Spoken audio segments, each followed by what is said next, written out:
Congress didn't just snub Donald Trump on his border wall. They also used the $1 trillion spending deal hatched over the weekend to rein in the president's powers. Lawmakers want the Trump administration to lay out a detailed plan to deal with the Islamic State and Syria's Bashar Assad. So they tucked in a provision in the 1665-page spending plan to withhold $2.05 billion in defense funds until the proposal to battle ISIS is produced. Because Republicans and Democrats don't want Attorney General Jeff Sessions and his Justice Department to muck around with states that allow medical marijuana, they included language in the bill barring the anti-pot Attorney General from interfering with those laws. The measure also contains 3 separate reminders for Trump, who did not seek congressional approval, launching missile strikes against the Syrian government last month, that he must obey the War Powers Act. That law limits his ability to send U.S. troops into combat without a Hill vote.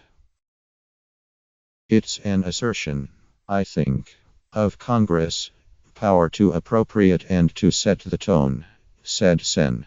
Shelley Moore Capito, RWVA, a member of the Appropriations Committee. I don't see it as a finger in the eye so much as just a reassertion of our ability to put our own imprint on what's going on. Lawmakers on Capitol Hill are always eager to show the other end of Pennsylvania Avenue. They hold significant leverage, regardless of which party controls the White House. Many of the provisions at issue have been included in past measures to constrain the powers of previous administrations, including that of former President Barack Obama. But they're taking on new significance in the Trump era, and the conservative stances of its top officials. The marijuana language, for instance, has been part of spending bills since 2014. But Sessions, a former senator, has a long record of opposition to marijuana legalization. His history on the issue triggered concern from a bipartisan group of senators. The Trump Justice Department could launch a marijuana crackdown, until the Attorney General made reassurances earlier this year. 29 states and the District of Columbia have laws green-lighting medical marijuana, according to the National Conference of State Legislatures. Advocates of the language, including Rep. Earl Blumenauer, D.O.R., applauded its inclusion Monday, which was done over objections of some powerful GOP lawmakers. "Yeah, I don't like that," Sen. Richard Shelby of Alabama, the top Republican overseeing funding for do.As, said. "The Attorney General ultimately is sworn to uphold the law. I don't see any good coming from that." Trump officials asked Congress last fall to punt a full-year spending measure to 2017 so the new president could leave his own imprint on spending priorities. But he notched few wins in the so-called omnibus funding bill that's set to glide through both chambers of Congress this week, after trumpeting the need for his border wall and threatening to withhold funding for payments to insurers. Stabilize the Affordable Care Act. Trump relented on both, though he did win a healthy funding boost for the military. Despite his losses, Trump still threw his support behind the funding measure. "We're very happy with it," Trump told Bloomberg News in an interview Monday.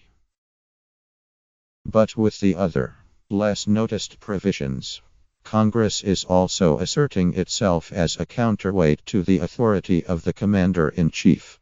The omnibus funding bill strikes at Trump the most when it comes to foreign policy and national defense, an arena where he's espoused unorthodox views outside the mainstream of both parties. The spending bill reminds Trump that he must follow the War Powers Act if he wants to send U.S. troops further into harm's way in Iraq and Syria. The Iraq provision says the president must follow the war powers measure before introducing U.S. armed forces into hostilities in Iraq. Into situations in Iraq where imminent involvement in hostilities is clearly indicated by the circumstances, or into Iraqi territory, airspace, or waters while equipped for combat. The Trump administration also must submit a report within 90 days outlining its strategy dealing with the Assad regime. That requirement is especially relevant in the aftermath of Trump's airstrikes in Syria last month. Trump won bipartisan praise from Congress, even as lawmakers demanded Congress be engaged ahead of any future military action against Assad. Lawmakers are also eager to hear from the administration on how it plans to combat the Islamic State, and will withhold $2.05 billion of defense spending until it does so. I'm happy with the national security team, and I'm happy with what they've done, Senate Armed Services Committee Chairman John McCain, RS, said Monday. But I've said repeatedly that they need a strategy and we need to know that strategy. The Congress does. The funding measure also tries to force the Trump administration to take a harder line toward Russia. That's a sensitive subject for Trump, whose presidential campaign is being investigated by the FBI over allegations it colluded with Moscow to damage Hillary Clinton. The measure allocates money to a new fund totaling at least $100 million to counter Russian influence.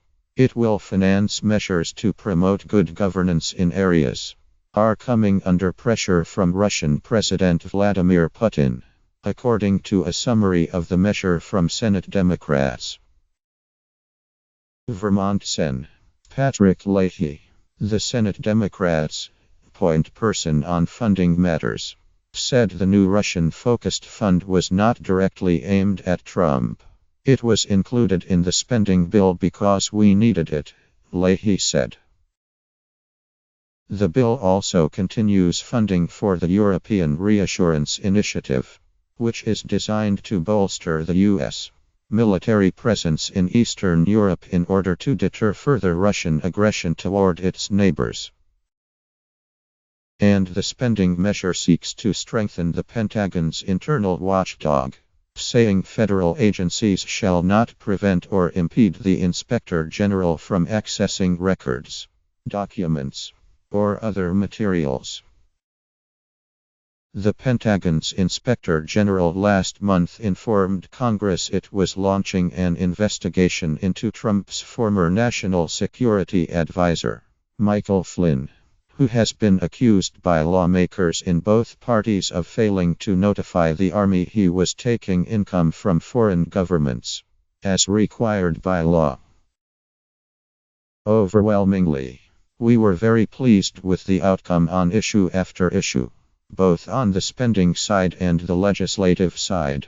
The poison pill side, Senate Minority Leader Chuck Schumer, DNY, said. I would not say there's a major loss in here.